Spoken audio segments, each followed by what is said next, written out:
다 같이 사도신경으로 한인 예배 시작하도록 하겠습니다.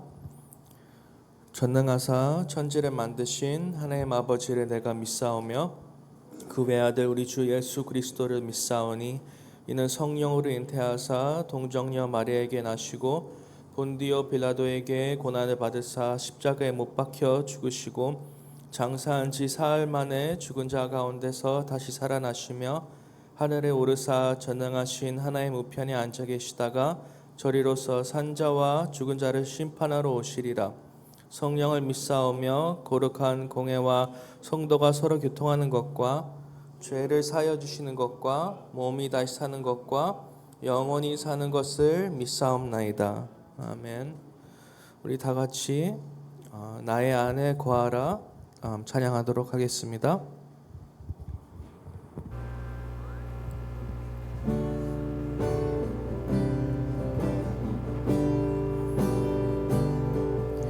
나의 안에 거하라. 나는 내 하나님이니 모든 환난 가운데 너를 지키는 자라. 두려워하지 말라. 내가 널 도와주리니 놀라지 말라. 내 손 잡아주리라. 내가 너를 지명하여 불렀나니 너는 내 것이라. 내 것이라. 너의 하나님이라. 내가 너를 보배롭고 존귀하게 여기노라. 너를 사랑하는 내 여호와라. 나의 안에 거하라. 나의 안에 거하라. 나는 내 하나님이니 모든 환난 가운데 너를 지키는 자라. 두려워하지 말라. 내가 널 도와주리니 놀라지 말라. 내 손 잡아주리라. 내가 너를 지명하여 불렀나니 너는 내 것이라. 내 것이라. 너의 하나님이라. 내가 너를 보배롭고 존귀하게 여기노라. 너를 사랑하는 내 여호와라.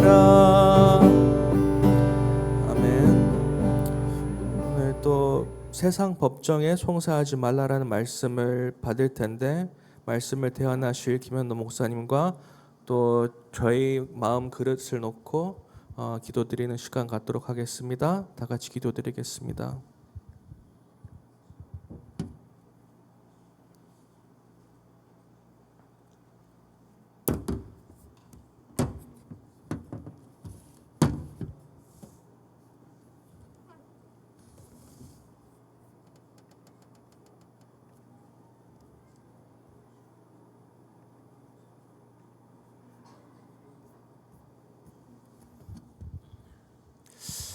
감사드리며 모든 것 우리 주 예수 그리스도 이름으로 기도합니다.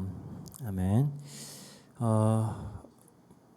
하나님 말씀 고린도전서 6장 1절에서 8절까지 함께 보도록 하겠습니다.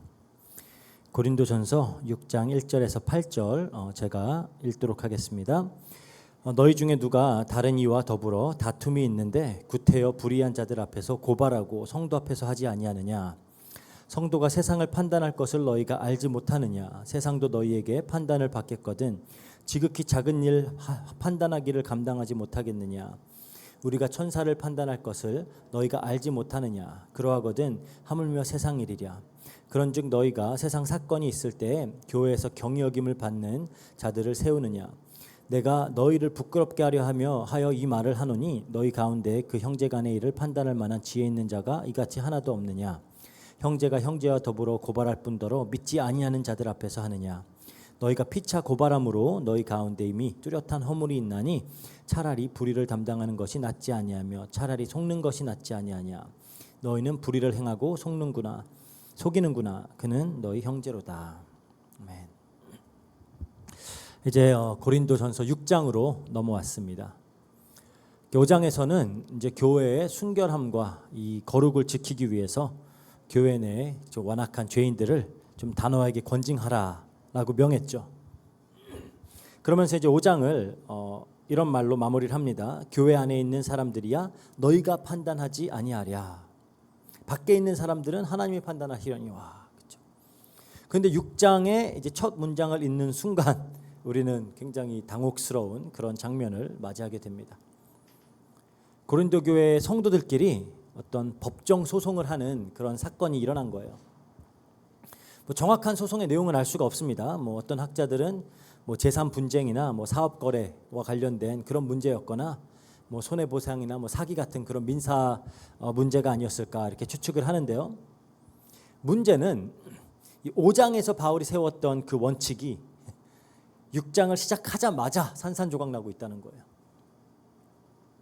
그러니까 교회 안에서 갈등이 생기자마자 교회 밖에 불의한 자들, 즉 하나님을 모르는 세상 법정으로 달려가서 지금 판결을 구하고 있는 겁니다. 그러니까 영적인 판단력을 이제 상실한 채 세상의 판단을 구하고 있는 그런 어떤 안타까운 모습이 지금 폭로가 되고 있는 거죠. 그리고 이런 문제는 뭐 오늘날에도 비일비재하게 일어나는 일입니다. 그 중에 이제 오늘 본문과 가장 직접적으로 어떻게 보면은 연결되는 하나의 사건을 이제 소개하려고 하는데요. 그 미국의 그 캘리포니아주의 이제 LA 근처에 있는 글렌데일이라고 하는 도시가 있어요. 거기에 글렌데일 복음주의 자유교회, Evangelical Free Church라고 하는데 그런 교회가 있었어요. 수십 년의 역사를 또 자랑하는 나름의 대형 교회입니다. 근데 어느 날부터 이제 담임 목사님과 장로님들 사이에 이 교회 주도권과 어떤 재정 운영을 두고 심각한 갈등이 생겨난 거예요. 그래서 이제 양측 모두 입으로는 우리가 하는 게 하나님의 뜻을 위한 것이다. 교회를 지키기 위해서다라고 이제 말을 했죠. 그래서 교회 회의실에서 이제 시작된 그런 다툼이 점점 이제 커져서 주일마다 막 예배당에서도 막 고성을 지르고 하는 그런 지경까지 이르는 겁니다. 그래서 교단도 이제 나서서 중재를 해보려고 했는데 아무 소용이 없었어요. 그래서 결국 양측이 법정으로 향했습니다. 그리고 이제 담임 목사는 장로들을 또 장로는 목사를 이렇게 사기와 명예훼손 이런 걸로 고소를 했어요. 그때부터 이제 성도들이 하나님께 드린 그 헌금과 또 교회가 수십 년간 모아왔던 그런 재산이 다 대형 로펌 변호사들을 고용하는데 줄줄이 이제 새 나가는 거예요. 주일날에는 그래도 한 예배당에 모여서 함께 뭐 노래하고 함께 예배를 드리고 했던 사람들이 월요일 아침에는 딱 법정에 피고석과 원고석에 앉아가지고 서로를 폭로하는 그런 이제 우스꽝스러운 그런 모습이 연출이 된 겁니다. 이렇게 이제 이런 법정 공방이 수개월간 이제 지루하게 이렇게 이어졌고 결국 이제 최종 판결의 날이 왔어요. 그때 이제 판사를 맡은 사람이 이제 마이클 소어라고 하는 그 지역에서는 나름 이제 어떤 베테랑 판사였습니다. 그리고 공공연하게 스스로를 무신론자라고 밝히는 사람이에요. 이제 수개월 동안 그 예수님의 이름을 들먹이면서 서로를 막 사기꾼이라고 몰아세우는 그런 교회 지도자들을 이제 지켜본 이 판사가 판결문을 딱 읽기 전에 딱 이제 법정을 한번 노려보면서 이렇게 말을 한 겁니다. 나는 하나님을 믿지 않는 무신론자 판사입니다. 그래서 뭐 당신들이 믿는 예수님이나 뭐 교리에 대해서는 아무런 관심이 없습니다. 하지만 이번 재판을 진행하면서 당신들이 매주 강단에서 하나님의 절대적인 말씀이라고 가르치고 암송하는 그 성경이란 책이 도대체 무슨 내용인지 궁금해서 찾아봤습니다. 그런데 참 신기하더군요. 당신들의 성경, 그 고린도전서 6장이라는 곳을 보니까 너희 분쟁이 있을 때 어찌 구태여 이 세상의 불의한 재판자들에게 백성을 고발하느냐, 차라리 손해를 보는 게 낫지 아니하냐, 문자 그대로 명확하게 적혀 있더군요. 그러는 거예요. 그래서 제가 한 가지 묻겠습니다. 당신들은 정작 본인들도 지키지 않는 그 책을 들고 왜 매주 세상 앞으로 나와서 사람들에게 믿으라고 외치는 겁니까? 자기가 믿는 경전의 법도 지키지 못하면서 왜 하나님도 믿지 않는 내 앞에 와서 판결을 구걸합니까? 그래서 오늘 이 재판장에서 예수를 믿지 않는 내가 예수를 믿는다는 당신들을 앉혀놓고 누가 진짜 성경대로 행하는 그리스도인인지 세상의 법으로 판결을 내려주겠습니다. 그런 거예요. 너무 창피한 일이죠. 그리고 이제 판결을 내렸어요. 결국 이제 뭐 목사 자격 박탈과 뭐 교회 정관에 관한 재판은 이제 종교 분리의 원칙 때문에 기각이 됐고요. 재산 분할은 이제 뭐 세상의 원칙대로 판결이 됐습니다. 뭐 승자가 있었을까요? 승자는 없어요. 긴 재판으로 인해서 교회의 재정은 이제 파산에 이르렀고요. 판결 장면이 이제 지역 언론지에 이렇게 소개가 고스란히 다 보도가 됐고요. 그것 때문에 상처 입은 성도들은 다 뿔뿔이 흩어졌고요. 그렇게 이제 글렌데일 지역에 이 복음의 문은 아예 닫혀버린 겁니다. 이게 얼마나 수치스러운 일이에요. 그러니까 바울이 오늘 본문을 통해서 던지는 질문이 뭐냐? 왜 성도들이 서로의 문제를 세상 법정에 가져가느냐예요. 단순해 보이는 질문이지만 이 질문 안에 복음이 우리의 관계와 우리의 삶을 어떻게 바꿔야 되는지에 대한 그런 좀 가르침이 담겨 있습니다. 우리 그걸 오늘 좀 살펴보도록 할게요. 1절에 그럽니다. 너희 중에 누가 다른 이와 더불어 다툼이 있는데 구태여 불의한 자들 앞에서 고발하고 성도들 앞에서 받지 아니하냐 그러죠. 뭐 어떤 도입부도 없이 그냥 바울이 바로 문제 핵심으로 파고드는 거예요. 그래서 고린도 교회 성도들 간에 이제 분쟁을 세상 법정으로 이제 가지고 가고 있었던 거죠. 여기서 바울이 왜 불의한 자들한테 가져가냐 하는데, 이게 불의한 자들이라는 게 뭐 도덕적으로 악한 사람들을 말하는 게 아니라 이제 신학적으로, 그렇죠? 하나님의 의를 모르는 자들, 하나님과의 올바른 관계 밖에 있는 자들이라는 의미예요. 그러니까 나중에 9절에 가면 하나님 나라를 유업으로 받지 못할 자들을 말하는 거죠. 그러니까 재판관이 악하다라는 게 아니라 아직 그리스도 안에 있지 않는 그런 자들 전체를 이제 가르쳐서 불의한 자들이다라고 하는 건데요. 당시에 그 고린도는 로마의 그 식민지의 수도였죠. 그 지역에. 그래서 법정 소송이 굉장히 활발한 그런 지역이었다고 합니다. 특히 이제 이 그리스 로마 세계에서는 이 법정 소송이 단순히 어떤 분쟁을 해결하는 수단뿐만이 아니라 좀 사회적으로 지위 있는 사람이 좀 그 소송을 통해서 자기 위상을 좀 과시하고 좀 상대방을 공개적으로 굴복시키는 그런 또 일종의 그런 문화적인 도구였다 그래요.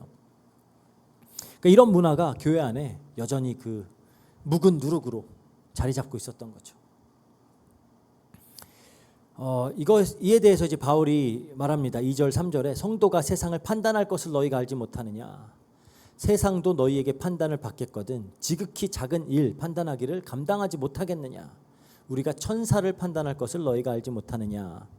그리하거든 하물며 세상 일이냐. 이제 바울이 너희가 알지 못하느냐 이 표현을 이제 자주 사용을 하죠. 반드시 고린도 교인들이 알아야 될 일들을 이제 상기시킬 때 알지 못하느냐 이렇게 많이 얘기하는데, 그럼 뭘 알고 있어야 된다라는 거예요. 성도가 세상을 판단할 것이다. 이게 무슨 말이냐? 우리가 이걸 가지고 교리적으로 깊이 들어가진 않을 거예요. 오늘 본문을 살펴봐야 되기 때문에. 하지만 뭘 알고 있어야 되냐? 지금 성경을 근거로 굉장히 어떻게 보면 종말론적인 선언을 하고 있는 겁니다. 다니엘서 7장 22절 보면 이렇게 얘기해요. 옛적부터 항상 계신 이가 와서 지극히 높은 이의 성도들을 위하여 원한을 풀어주셨고 때가 이름에 성도들이 나라를 얻었더라. 그러니까 마지막 날에 성도들이 하나님과 함께 다스리고 판단하게 된다는 걸 표현하는 거예요. 예수님도 제자들한테 약속을 하셨죠.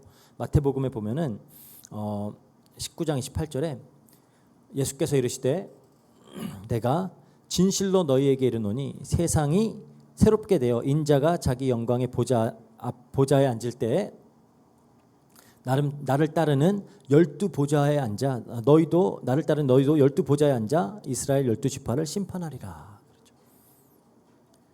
그리고 또 바울이 너희들이 천사도 판단할 것이다라고 하는데, 이거는 뭐 베드로후서 2장 4절이나 뭐 유다서 이제 6절 거기서 언급되는 타락한 천사들, 그러니까 마지막 날에 심판을 기다리고 있는 그 어둠의 영들에 대한 그 심판에 참여하게 되는 것을 얘기하는 게 아닌가 이렇게 판단을 하고 있어요.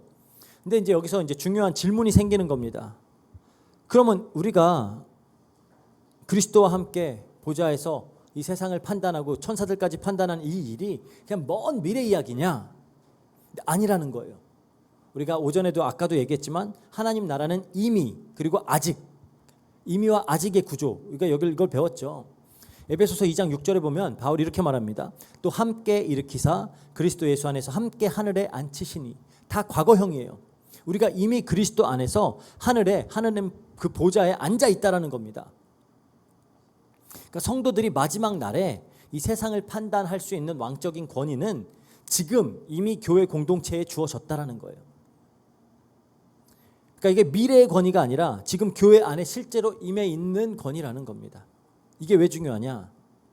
장차 이 세상에 타락한 천사들까지 판단할 자들이 지금 이 세상의 사소한 민사 분쟁 하나를 해결 못해서 이방 법정으로 달려가고 있다라는 거예요.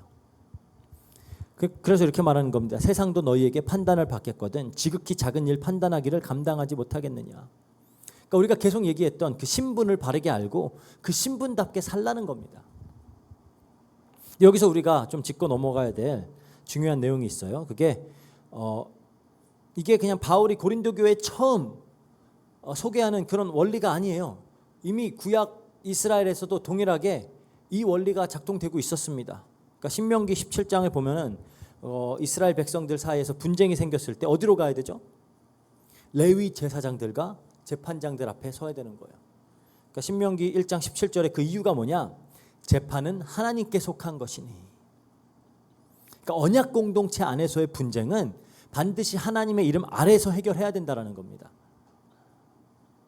이방의 법정으로 가는 건 있을 수 없는 일이라는 거예요. 이게 그냥 단순히 법적인 절차의 문제가 아니라 우리의 분쟁을 판단하실 분은 하나님이시다라는 그런 언약적인 신앙 고백인 겁니다. 그러니까 이스라엘에게 적용되었던 이 원리가 이제 새 언약의 공동체인 교회에도 동일하게 적용되고 있는 거예요. 그래서 교회 안의 분쟁을 이방 법정으로 가져가는 건 이 새 언약 공동체의 어떤 자율성과 거룩성 그리고 하나님의 통치 그거를 어떻게 보면 포기하는 그런 행위다라고 볼 수 있죠. 그래서 4절로에 이렇게 말합니다. 그런즉 너희가 세상 사건이 있을 때 교회에게 경히 여김을 받는 자들을 세우느냐. 그러니까 이게 잘못 보면은 뭐 세상 재판가들을 업신여기는 표현으로 들릴 수 있지만 그게 아니고요. 언약 공동체 안에서의 일은 언약 밖에 있는 자들이 다뤄서는 안 된다라는 겁니다. 그런 자들을 언약 공동체의 판결자로 세워서는 안 된다라는 거예요. 이게 지난주에 다뤘듯이 관할권의 문제입니다.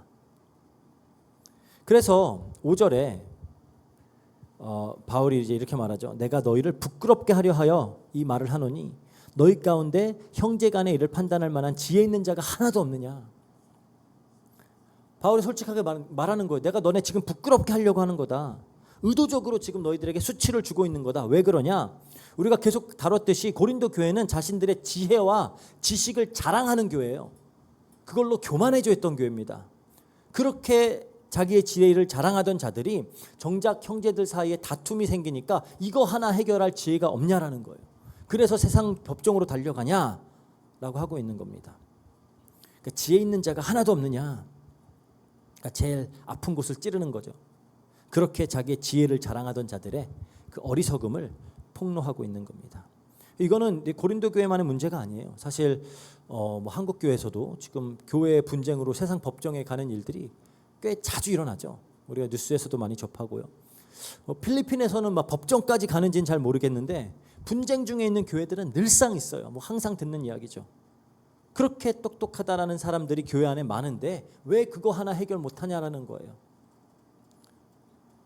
그러니까 갈등과 분쟁 속에서 과연 무엇이 더 성도다운 언약 백성다운 태도이냐. 이제 이게 우리가 이거를 이제 살펴봐야 되겠죠. 그래서 이제 바울이 이어지는 구절에서 이렇게 이걸 설명을 하는 겁니다. 6절에 보니까 그래요. 형제가 형제와 더불어 고발할 뿐더러 믿지 아니하는 자들 앞에서 하느냐. 그러니까 바울이 지금 얘기하는 거 단순히 세상 법정에 갔다 이게 아니라 형제가 형제를 그러니까 그리스도의 피로 맺어진 언약 공동체 일원이 그 공동체의 어떤 동반자를 지금 고발하고 있다라는 거예요. 그것도 믿지 않는 자들 앞에서. 그러면 이제 바울의 판결이 뭐냐? 7절에 그러죠. 전반부에 너희가 피차 고발함으로 너희 가운데 이미 뚜렷한 허물이 있나니.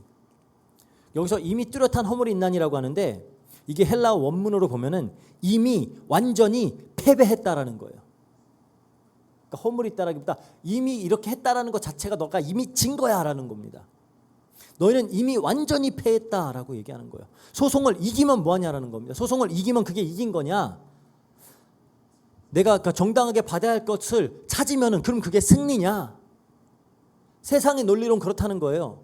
그런데 바울의 답은 아니다는 겁니다. 소송에서 이기든 지든 상관없이 형제를 법정에 세우는 그 순간 이미 완전히 패했다라는 거예요. 왜냐? 세상 법정이 뭐 옳고 그름을 가릴 수는 있겠죠. 하지만 관계를 회복시키진 못해요. 오히려 망가뜨리죠. 뭐 재산을 분배할 수는 있겠지만 형제를 다시 형제로 만들진 못합니다. 판결문을 내릴 수는 있지만 이 공동체를 살릴 수는 없어요. 그러니까 소송에서 이기고 형제를 잃는 것, 승소하고 공동체가 무너지는 것, 그거는 하나님 나라의 관점에서 봤을 때는 완전한 패배라는 겁니다. 그게 실제로 이제 아까 말했던 글렌데일 교회 거기에서 나타났던 일이죠.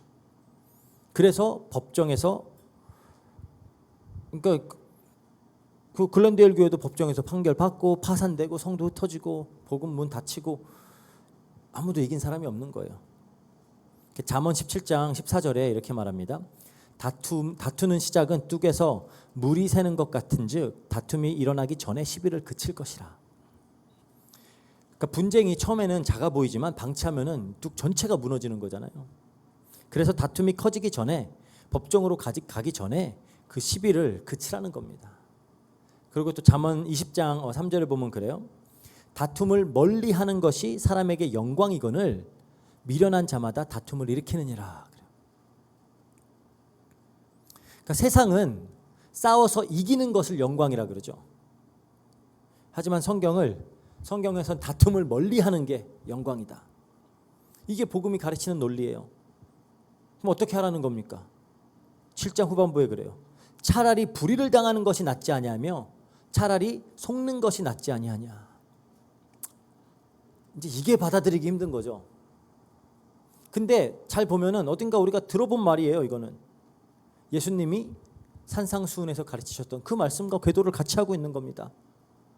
예수님은 눈은 눈으로 이를 이로 갚아주는 대신에 악한 자를 대적하지 말고 오른뺨을 치면 왼뺨도 돌려대고 속옷을 가져가려고 하면 자기 겉옷까지 가지게 하고 먹지로 오리 가자 그러면 심리를 동행해라 그러잖아요.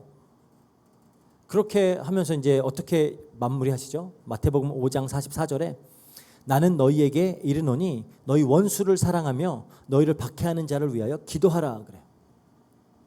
자, 아직도 이때 이제 마태복음 다루면서 이때 본문 제목이 기억이 나요. 거룩한 호구. 그렇죠? 그냥 단순히 착하게 살라는 말이 아닙니다.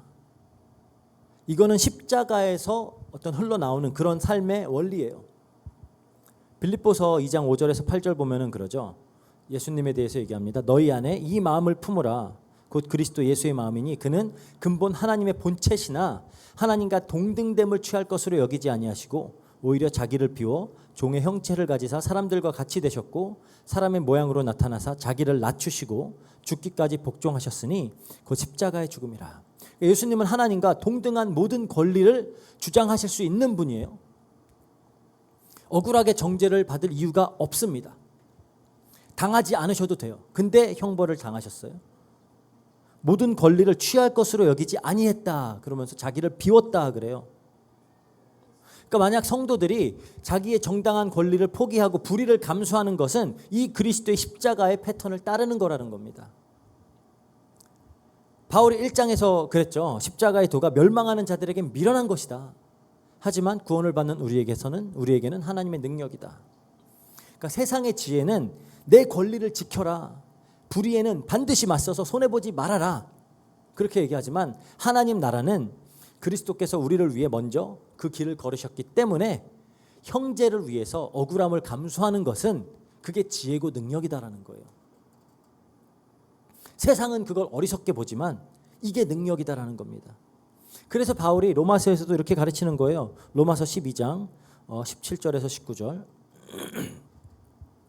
아무에게도 악을 갚지 말고 모든 사람 앞에서 선한 일을 도모하라. 할 수 있거든 너희로서는 모든 사람과 더불어 화목하라. 내 사랑하는 자들아, 너희가 친히 원수를 갚지 말고 하나님의 진노하심에 맡기라. 기록되었을 때 원수 갚는 것은 내게 있으니 내가 갚으리라고 주께서 말씀하시리라. 그러니까 왜 당할 수 있냐? 우리가 하나님의 판단을 신뢰하기 때문입니다. 하나님의 심판을 신뢰하는 자는 차라리 당할 수 있다라는 거예요. 근데 여기서 우리가 이제 오해하지 말아야 되는 게 있습니다. 구분해야 되는 게 있어요. 이 원리를 우리가 잘못 오해하면은 심각한 좀 결과를 낳을 수가 있어요. 바울이 여기서 말하는 차라리 당하는 게 낫다, 이거는 모든 불의에 그냥 무조건 침묵하라는 말이 아닙니다. 이 논리를 가지고 약자한테, 당하고 있는 사람한테 너 무조건 참어, 그렇게 강요하라는 게 아니에요. 어떤 폭력과 범죄를 그냥 감수하라는 그런 얘기가 아닙니다. 실제로 바울도 자신이 어떤 불의한 처우를 당했을 때 로마 시민권을 적극 사용해서 법적인 보호를 요청을 했어요. 물론 이제 로마를 가려고 하는 의도도 있었죠. 지금 바울이 여기서 다루는 건 성도들 사이에 어떤 민사적인 재산 분쟁이나 어떤 서로 대등한 그런 관계에서 이해관계의 충돌이 일어났을 때 그때 차라리 당해주라는 거지, 이게 억압당하는 약자에게 침묵을 강요하는 그런 얘기는 아닙니다.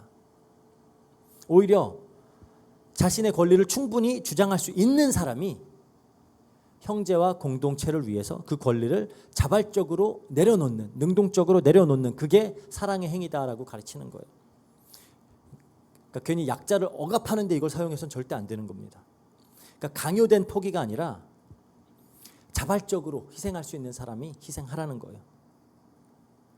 그러니까 예수님이 억지로 십자가를 지신 게 아니잖아요. 자원하여서 하셨던 것처럼 성도가 차라리 당하는 게 낫다라고 할 때는 그 말을 하는 겁니다. 그리고 그게 패배가 아니라 참 승리라는 거예요. 그래서 누군가와 다툼이 생겼을 때 우리 가장 먼저 떠오르는 생각은 뭐예요? 어떻게 하면 내가 옳다는 걸 증명할 수 있을까? 그렇죠? 어떻게 하면 내가 잃은 거 되찾을 수 있을까? 이게 우리의 가장 본능적인, 어떻게 보면 반응이죠. 그런데 바울은 질문을 다르게 하라는 겁니다. 지금 이 싸움에서 내가 지키려고 하는 게 뭐냐라는 거예요. 내 권리냐, 아니면 이 형제와의 관계냐, 나의 정당함인지 아니면은 이 공동체의 하나됨인지. 소송을 이기고 형제를 잃는 것, 그걸 보고 바울은 완전한 패배다라 그래요.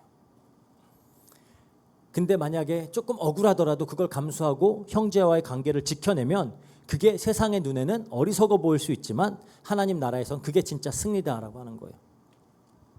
그래서 우리는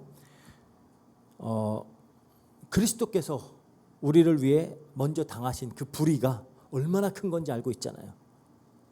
그러니까 그 십자가를 아는 사람은 차라리 내가 당하는 게 낫다라고 할 수 있는 거예요. 그리고 그렇게 말할 수 있는 공동체야말로 세상이 감당할 수 없는 그런 교회가 되는 겁니다. 8절을 볼게요. 8절에 너희는 불의를 행하고 속이는구나. 근데 이게 잘 생각해 보면 되게 이상한 말이에요. 물론 이게 굉장히 성숙한 성도라면 차라리 불의를 당하고 속아줄 수 있겠죠. 하지만 그렇게 못한다라고 해서 불의를 행하고 속이는 것까지는 아니잖아요. 그렇죠?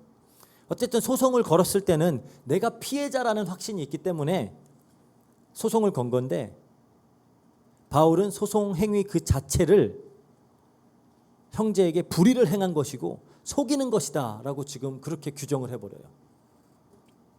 그러니까 난 피해자라고 생각하고 있었는데 네가 가해자야 그러는 거예요. 왜냐? 앞서 말했듯이 그 당시의 소송은 사회에서 지위가 있는 자가 자기 위상을 과시하려고, 그리고 상대방을 공개적으로 굴복시키기 위해서 종종 사용이 됐어요. 그러니까 자기의 우월함을 증명하려고 하는 그런 어떤 일종의 탐욕에 뿌리를 두고 있었다라는 겁니다. 그래서 이제 6절에서 이제 10절까지 보면은 그런 어떤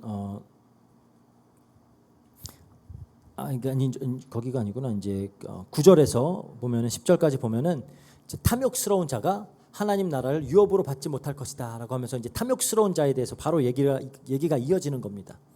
그러니까 탐욕이라는 게 참 이게 교묘해요. 왜냐하면 결코 탐욕 부리는 자는 스스로를 탐욕이라고 부르지 않습니다. 자기가 하는 일이 탐욕이라고 부르지 않아요. 언제나 자신의 정당한 권리라고 주장을 합니다. 인간은 자신의 탐욕을 뭐 정의감 혹은 뭐 자기 이기심을 억울함 막 이런 걸로 포장하는 일에 굉장히 익숙해요. 굉장히 잘해요. 능숙합니다. 그래서 야고보서 4장 1절 2절을 보면은 이런 분쟁의 뿌리가 어디에 있는지를 보여줘요. 이렇게 말합니다. 너희 중에 싸움이 어디서 나며 다툼이 어디서 나느냐? 너희 지체 중에서 싸우는 정욕으로부터 나는 것이 아니냐 그래요. 너희는 욕심을 내어도 얻지 못하여 살인하며 시기하여 능히 취하지 못함으로 다투고 싸우는도다. 그러니까 뭐 때문에 싸우는 거예요? 결국 정욕, 욕심, 탐욕 때문에 싸운다라는 겁니다. 예수님이 이렇게 경고하셨죠. 누가복음 12장 15절에 그들에게 이르시되 삼가 모든 탐심을 물리치라. 사람의 생명이 그 소유에 넉넉한 데 있지 아니하느니라 그래요. 그러면은 성도의 바른 태도가 뭐냐 하는 거죠.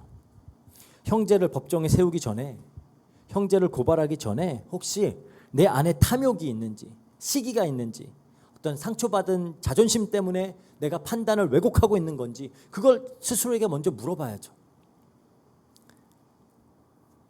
예수님이 그랬잖아요. 마태복음 7장 3절에서 5절에 어찌하여 형제의 눈 속에 있는 티는 보고 내 눈 속에 있는 들보는 깨닫지 못하느냐. 보라, 네 눈 속에 들보가 있는데 어찌하여 형제에게 말하기를 바로 내 눈 속에 티를 빼게 하라 하겠느냐. 외식하는 자여, 먼저 내 눈 속에 들보를 빼어라. 그 후에야 밝히 보고 형제의 눈 속에 티를 빼리라 그래요.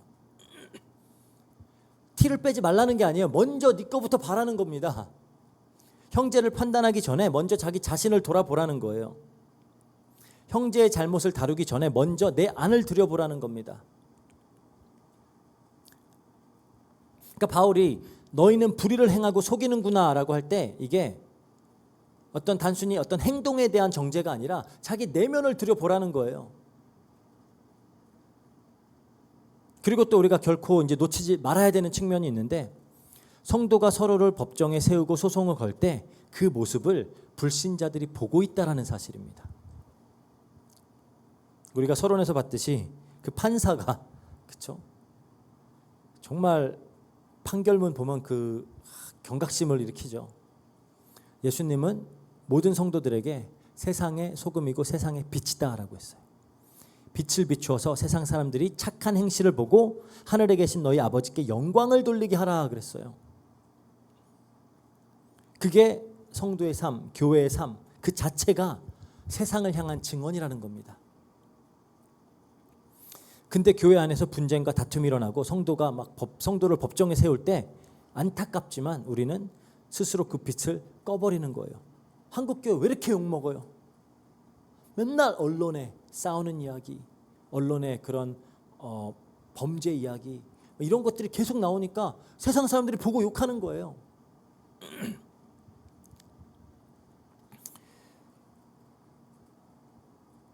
그러니까 우리가 세상 사람들 앞에서 복음의 빛을 꺼버리고 있는 거죠. 근데 반대로 우리가 복음적인 방식으로 갈등을 해결하고 화합을 이룰 때는 아무런 말을 하지 않아도 세상에 빛을 발하고 있다는 거예요. 그리고 우리가 생각해 봐야 되는 게 역사상 가장 완전하게 차라리 불의를 당하고 차라리 속아주신 분이 계세요. 예수님이죠. 예수님은 당하지 않으셔도 될 그런 모든 불의를 다 당하셨습니다. 아무런 죄도 없었는데 죄인으로 정죄를 받으셨어요. 억울하게 고발당했고 부당하게 재판을 받았고요. 마땅히 받지 않아도 되는 형벌을 받았습니다. 그 모든 과정 중에서 예수님은 자신의 권리를 단 한 번도 주장하지 않았어요. 이사야서 53장 7절에 그러죠. 그가 곤욕을 당하여 괴로울 때에도 그의 입을 열지 아니하였으며 마치 도수장으로 끌려가는 어린 양과 털 깎는 자 앞에서 잠잠한 양같이 그의 입을 열지 아니하였도다. 그러니까 세상의 눈을 보면 이건 굉장히 어리석고 완전한 패배죠. 가장 어리석은 선택이에요. 그런데 이 어리석어 보이는 침묵이 그 말도 안 되는 그 어떤 감당해낸 그 감내해낸 그 감수가 굉장히 이해가 안 되는 이런 자기 포기가 결국 뭐가 됐어요? 빛이 된 겁니다. 그게 빛이 됐어요. 그래서 사도행전을 보면은 예수님의 제자들도 이 삶을 답습을 하고 있죠. 사도행전 5장 41절 볼게요. 사도들은 그 이름을 위하여 능욕받는 일에 합당한 자로 여기심을 기뻐하며 공회 앞을 떠나니라. 불의를 당하면서도 기뻐하는 그 모습, 그렇죠? 이 세상에는 어떻게 보였겠어요? 이해할 수 없겠죠. 설명이 안 돼요. 하지만 이 설명 안 되는 이 삶이 수많은 사람들을 복음으로 이끌었습니다. 이렇게 복음은 예루살렘과 온 유대와 사마리아와 땅끝까지 그렇게 증거가 된 거예요. 이해가 안 되는 그 삶들을 통해서.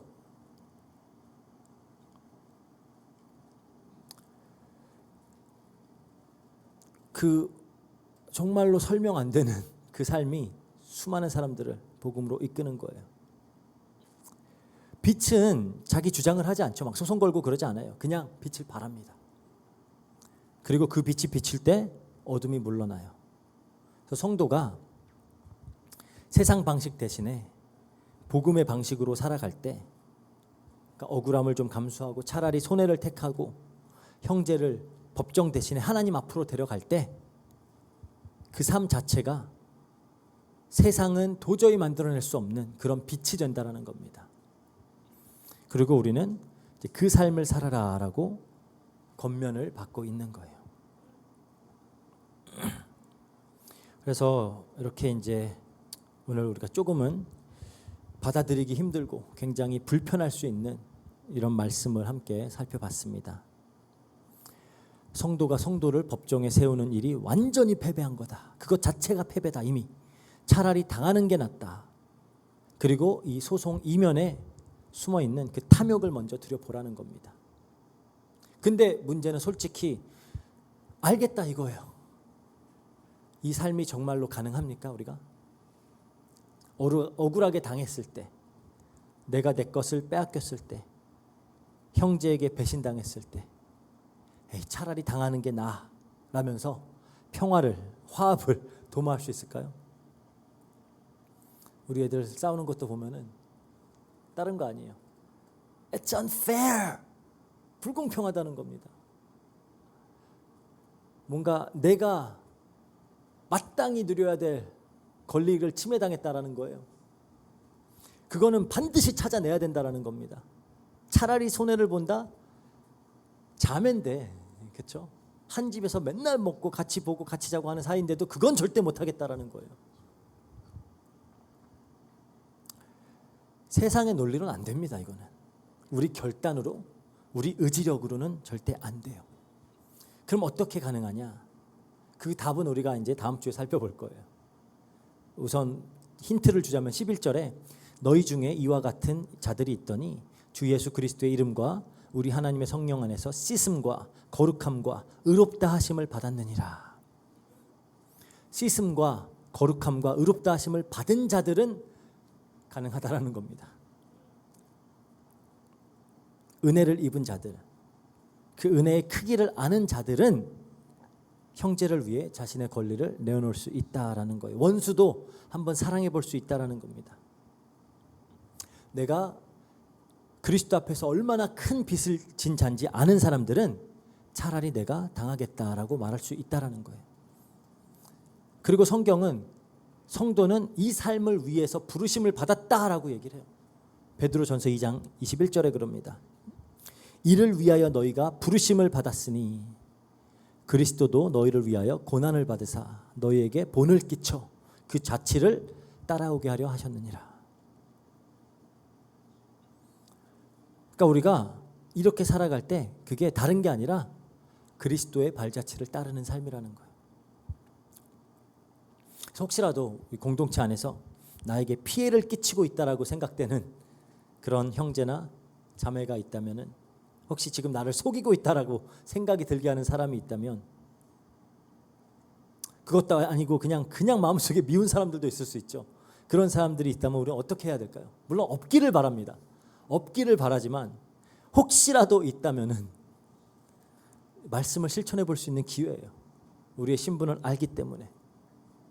정말 우리 로고스 교회가 이 세상의 방식이 아니라 십자가의 방식으로 서로를 대하는 공동체, 억울함을 조금은 감수하면서도 형제의 손을 붙잡는 그런 공동체. 그래서 아무런 말 없이도 이 세상에 빛을 발할 수 있는 그런 공동체가 될 수 있기를 간절히 소망하고 기도합니다. 기도하고 마치겠습니다. 사랑과 은혜가 풍성하신 하나님 감사합니다. 말씀을 통하여 형제들끼리 갈등이나 어떤 분쟁이 일어날 때 우리가 어떠한 관점에서 이것을 살펴보아야 되는지를 다시 한번 깨닫게 하시니 감사합니다. 물론 우리의 힘으로 우리의 능력으로 할 수 없지만 이미 우리는 이 일을 모두 능히 감당해내신 예수 그리스도와 연합된 자들임을 믿습니다. 그 그리스도 안에서 우리가 또 도전해 볼 수 있음을 믿습니다. 우리가 성령 안에서 씻음과 거룩함과 의롭다 하심을 받았기 때문에 거룩하고 의로운 그런 선택들로 교회 공동체를 살리는 일에 쓰임받을 수 있음을 믿습니다. 하나님, 정말 이것이 단순한 지식이 되지 않도록 하여 주시고 이 말씀을 우리가 사실적으로 실천해보고자 노력할 때 그것이 또 빛이 되어서 이 수많은 사람들에게 이 하나님 나라가 증거되어지고 그리스도의 제자들이 세워질 수 있도록 주님께서 역사해 주세요. 감사드리며 예수님 이름으로 기도합니다. 아멘. 말씀 마치겠습니다. 우리 간단하게 광고합니다. 우리 이제 6월달 또 5월달이 오늘 5월 마지막 날이죠. 시간이 너무 빨리 가는데 이제 6월달부터 또 필리핀 그 공립학교들은 또 이제 학기가 시작이 돼요. 6월 둘째 주부터죠.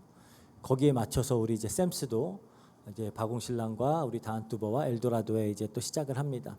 다 감사하게도 이렇게 우리 엘도라도 또 새로 시작하는데 학생들 보내겠다라고 이렇게 하시는 부모님들이 많이 계시고 그래서 이제 처음으로 또 엘도라도에서 시작을 하게 됩니다. 그래서 계속 기도해 주셔서 이 사역들을 통해 이게 단순히 그냥 뭐 어린이집 어린이만 돌보는 그 거기서 끝나는 것이 아니라 이 어린 아이들에게 어린 시기부터 복음을 바르게 심고 또 그 아이들을 통해서 그 가정과 그 지역에 우리가 정말 증인으로 설 수 있도록 계속 기도 부탁드립니다. 특히 우리 사역자들 특히 요즘같이 이렇게 더울 때 사역하는 게 정말 쉽지가 않은데 계속해서 하나님께서 주시는 힘을 공급받아서 이 사역을 늘 잘 감당해낼 수 있도록 우리가 기도했으면 좋겠습니다.